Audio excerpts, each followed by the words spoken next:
5 to work at a bar. I wanted to see over the other side. And I had a friend, her name was Fern, and she had a blue bike. So we'd ride through the streets. I would sleep over on Saturday nights. Then I went to school. My family moved to a village nearby.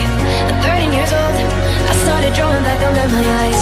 Cause I'm a boy, first time I kissed him, my lip was the last. Cause I got afraid, but everyone there started moving too fast. Moving too fast, moving too fast, moving too fast, moving too fast, moving too fast, moving too fast, moving too fast, moving too fast.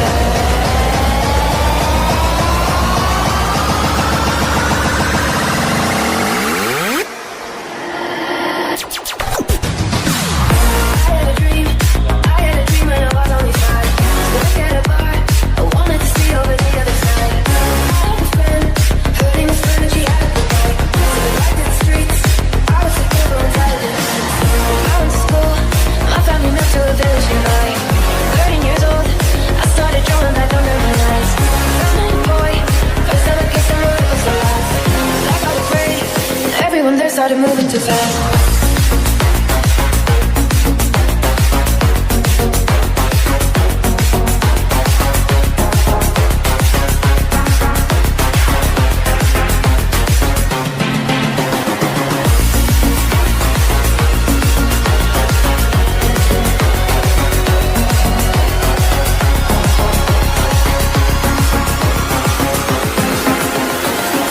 These are the moments.